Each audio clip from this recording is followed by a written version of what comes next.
Hello, welcome to this podcast of Talk for Health. I'm Wendy Jones, a writer and broadcaster. Hello, Nicky. Welcome to the podcast. Hi, Wendy. Can you tell us a little bit about who you are and what is Talk for Health? Yeah, so I'm an accredited psychotherapist. For that, I was a researcher. And Talk for Health is a group therapeutic talk method that I developed back in 2008. And now we deliver it across Islington, funded by the NHS. Where did the idea for Talk for Health come from? Yeah, so I'll just say a little bit about what it looks like, first of all. So what it looks like is that we train people over 4 days, but there is a capsule version of the training, which is just 2 hours, in the principles of therapeutic talk. So that means, how do you take off your social mask and talk honestly about your feelings? Because that's therapeutic. And then how do other group members respond to someone who has taken off their social mask and talked honestly about themselves? So we teach those principles of talking, listening and responding. And then we teach a protocol for an ongoing group where everybody gets equal time to talk about themselves and their feelings and get good, empathic, effective responses from other members of the group. So that's what it looks like. And then where did the idea come from? So there's a personal side to the story and a scientific side to the story. The personal side is that I had relatives who were diagnosed with severe mental illness as I was growing up. And I saw them going in and out of psychiatric hospitals, and I saw how ineffective that was. And not just ineffective, but traumatizing. I was always scared of whatever you want to call it, madness, mental ill health. And when I was in my early 20s, I indeed had what I think of as a breakdown, which meant I was in a very altered state. I felt very distressed and disturbed. And I thought, well, I won't go and see a psychiatrist because that didn't seem a very good idea. So I decided to look into talking therapies. Now, I then started to do a very long and expensive and arduous talking therapy, which didn't make me feel a lot better. And I was a researcher at the time, so I was very curious about this talking therapy business. I thought, why is this not working for me? And it seems to maybe work for other people. So I did a lot of research, and this is where we come on to the scientific part of the story. So as a researcher, I did upwards of 100 qualitative interviews with people who'd done therapy of different kinds. Eventually, that piece of research was funded by the British Association for Counselling and Psychotherapy, did a much bigger piece of research on what are people's experiences of therapy and how does that intersect with what we know about therapeutic talk from the academics. And here was the finding in short. What we know about therapy is that there are 400 or so different kinds of therapy, and they all work equally well. Now, you won't hear that from the advocates of any particular type of therapy. Everyone thinks that their own school of therapy works best. They don't. Any experiment comparing different kinds of therapy have found they all work equally well. And that's a scientific finding known as the dodo bird verdict.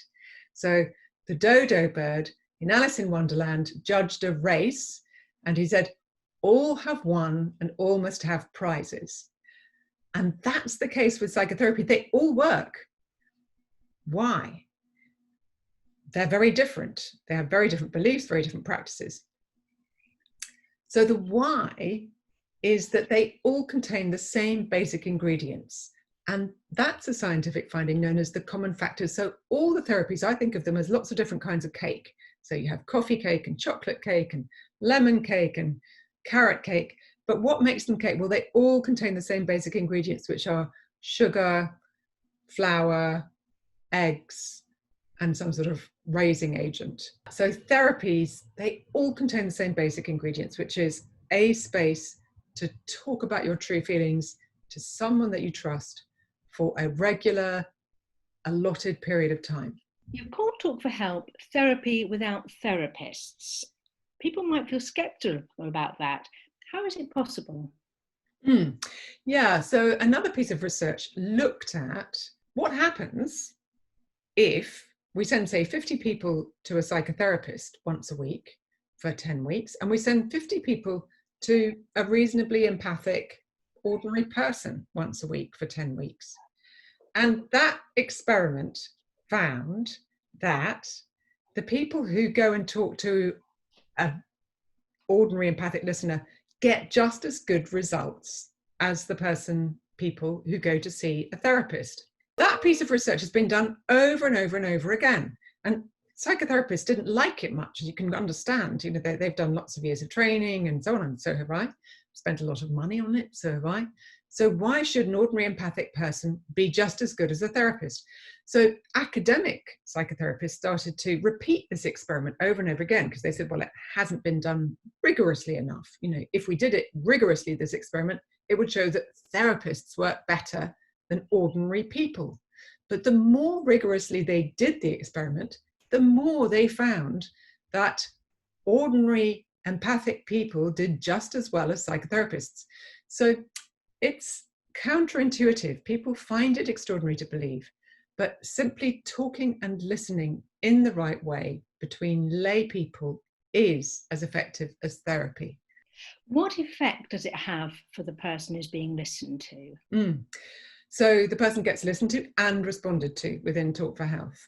So there's one group member who shares, and then the other group members respond in the ways that we've taught them, which are counselling techniques. What we've shown now with a database of 687 clients is that Talk for Health lifts well-being with a very large effect size, it's called scientifically, and it also reduces depression with long-lasting effects. So to sum it all up, it's just as effective as psychotherapy. It wouldn't be for everybody, but having said that, we see people of all kinds. What do the people themselves who come to Talk for Health say they get from it? So they say they get a big combination of things. So they really like the fact that they get therapeutic support. We've had people say it's the best psychotherapy I've ever had. They really like the fact that at the same time they're empowered with skills to support others. So they really like the reciprocity of it. And they really like the fact that when you do Talk for Health, you do the program and then you become part of a big community of people who've done the same program, and there are ongoing events and learning programs for people who've done Talk for Health. If someone's interested in joining Talk for Health and finding out more, what would you suggest? So there are two ways of doing the Talk for Health program at the moment. So we have our free programs in North London, and people sign up for a taster through our website, which is www.talkforhealth.co.uk. They come on taster and then they can see whether it's for them. The other exciting new way that we have is that we've now put on our website a self-directed learning version of the program, which means that groups of peers can do it quite independently of us and work through the whole program lesson by lesson. It's all mounted on the website. There's the text and there are podcasts to go with some lessons. So people can do it with groups of friends, acquaintances, peers, however they want to. How has Talk for Health been affected by the pandemic? So we moved absolutely everything, all our trainings, all our ongoing groups online before Boris Johnson told us even to socially distance. We were very concerned about the virus spreading in our community. It's had an incredibly good response. People have been very grateful that it's carried on. And I have to say, we've had people in dire straits join us. And that led us to think we really need to spread this wider than we're able to do by even doing it on Zoom with our trainers. So we're responding to it by launching the self-directed learning version of the program, which will enable many more people to benefit from the Talk for Health program and learnings and do it in self-directed groups. And we're really hoping that this will make a major difference to people's lives during this time. Thank you.